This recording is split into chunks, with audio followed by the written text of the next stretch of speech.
1966, the manufacturer Dodge has had 4 Cup championships. The last title coming in 1975 with Richard Petty behind the wheel.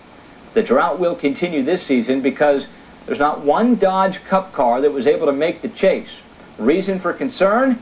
Here are some of the Dodge drivers with their explanation of what has gone wrong.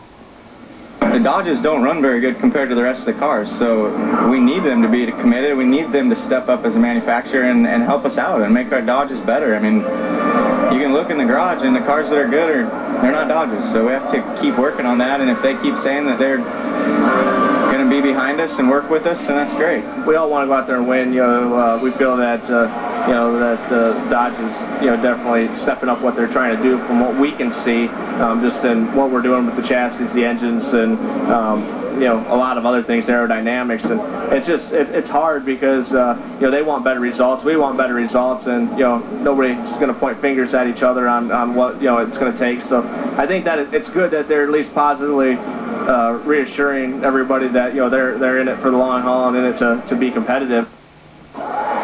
Saying Dodge has not had a good season would be an understatement. Despite winning the season-opening Daytona 500 with driver Ryan Newman, the manufacturer ranks last in almost every major NASCAR category. In fact, it is the worst manufacturer across NASCAR's top 3 series. For more on the future of Dodge in the sport, we welcome in our insider Angelique Singales with the latest. Angelique?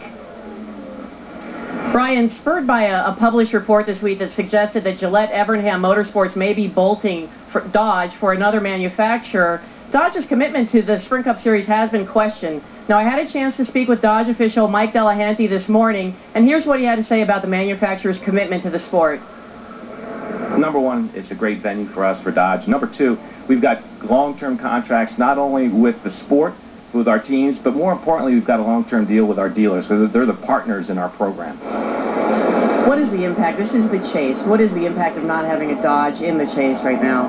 Well, I mean, other than a lot of us are extremely disappointed, it's not good. We're not pleased about it, but yet we look at what's happening with our teams. We're pretty pleased on the direction they're going with the performance. A lot of what they've gone through this year, we contribute to bad luck. But if you look at the way the cars are running, Kurt's had a real good run the last couple races.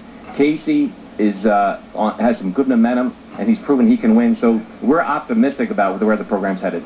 You talked about Dodge's commitment to the sport. What is the commitment of the current teams in the Dodge fold? Are they all back intact in 2009? We've got some great contracts with 4 teams, long-term contracts, so we're pretty pleased on the way we've got our teams and our portfolio of NASCAR drivers lined up for the future.